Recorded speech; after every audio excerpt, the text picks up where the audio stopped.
Kazuko Fukuda's story begins in a seemingly ordinary manner in Matsuyama City, Ehime Prefecture, where she lived in the early 1980s. Born into a middle-class family, Kazuko had a life that outwardly appeared typical for a Japanese woman of her age. She worked as a cabaret hostess, a role that required charm, intelligence, and the ability to read people quickly. It was in this environment, among the nightlife of bars and restaurants, that she first honed the skills that would later help her evade capture for over a decade. Kazuko was known for her sociability, her quick wit, and her adaptability, traits that would allow her to weave herself seamlessly into new environments, assuming identities that would fool even those who thought they knew her well. On August 19, 1982, Kazuko's life took a violent and irrevocable turn. That day, she murdered her colleague, Atsuko Yasuoka, a woman only a few years her senior, inside Yasuoka's apartment. The details surrounding the murder remain murky, but the act itself was deliberate. Kazuko strangled her victim, leaving nothing to chance, and then stole cash, a bank book, and personal items. The motive is believed to have been a combination of financial need and an escalating personal conflict, but whatever the reason, it set Kazuko on a path from which she could not return. From that moment, she was a fugitive, marked by the law, and chased by investigators who would follow her across prefectures, towns, and cities. Unlike many fugitives who simply disappear, Kazuko understood the necessity of transformation. She would not merely hide, she would become unrecognizable. Over the years, she underwent a series of plastic surgeries, altering her eyes, nose, and other facial features to such a degree that she could pass among strangers without detection. This constant reinvention earned her the chilling nickname, the Woman of Seven Faces. But Kazuko's genius lay not only in her physical transformation but in her ability to construct new identities entirely. She adopted new names, moved frequently, and chose employment that allowed her to be transient, blending into different communities while leaving no traces of her past behind.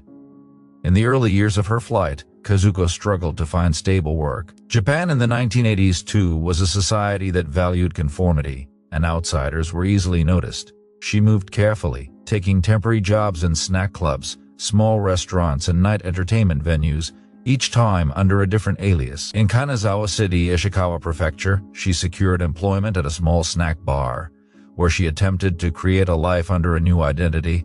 It was here that she formed a relationship with a local confectionery shop owner. He was kind and unsuspecting, and he eventually proposed marriage.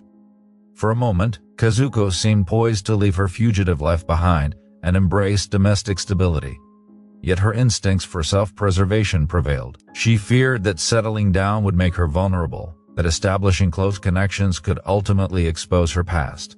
And indeed, her fears were justified.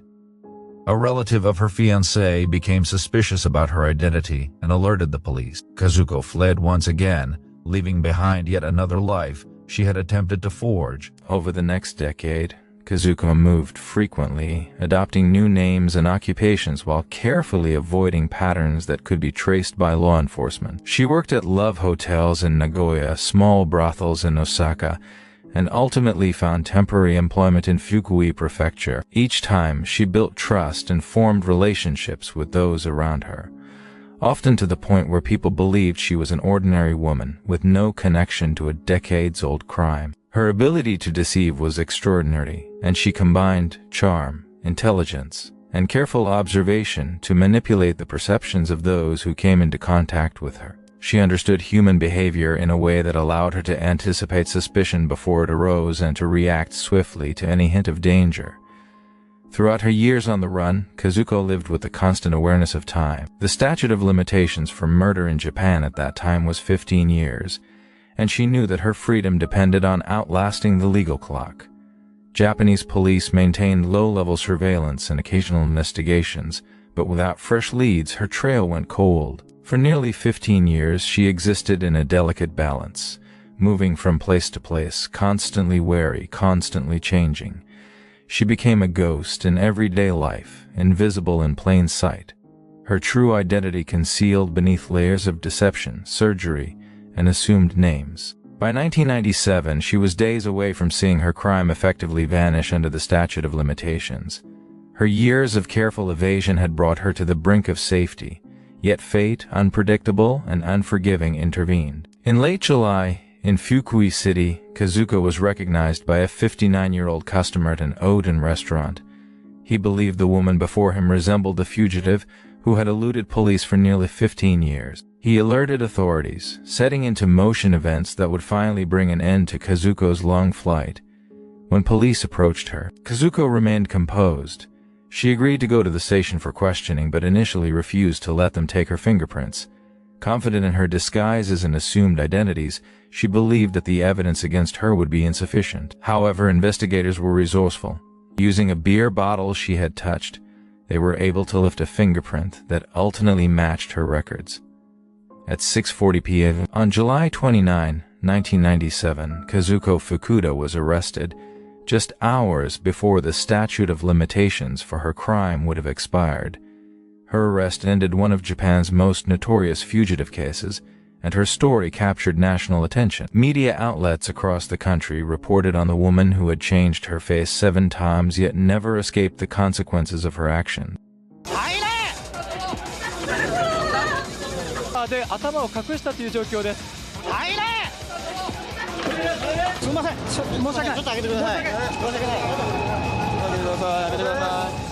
After her arrest, authorities began retracing her steps in reverse, determined to understand how she had managed to evade capture for so many years.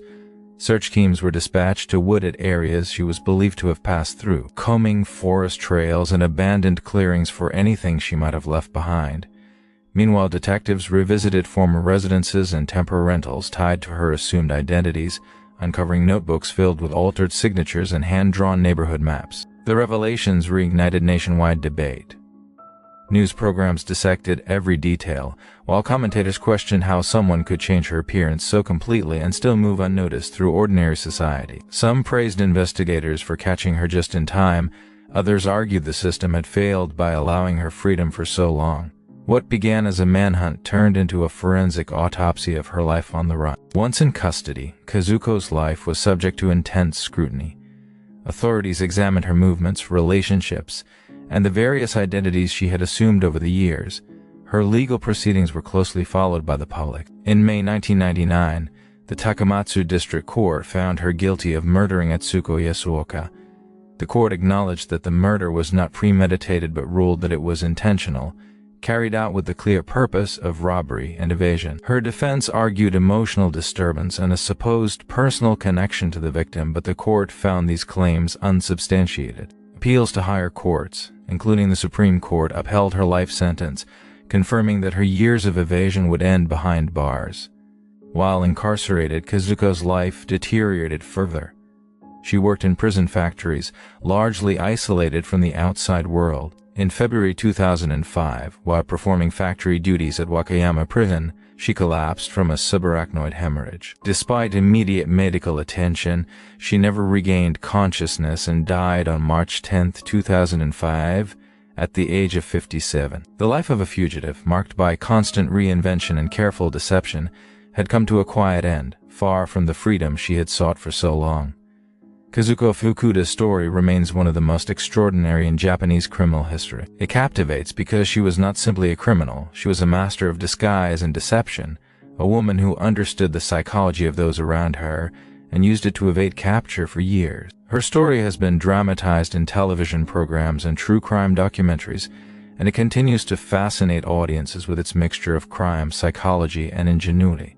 Beyond the sensational elements, her case also influenced legal reform in Japan. In 2010, the statute of limitations for murder was abolished, ensuring that future offenders could not escape prosecution simply by outlasting the law.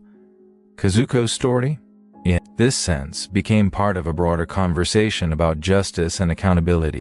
The story of Kazuko Fukuda is a chilling reminder that while appearances can be altered, the repercussions of one's actions cannot.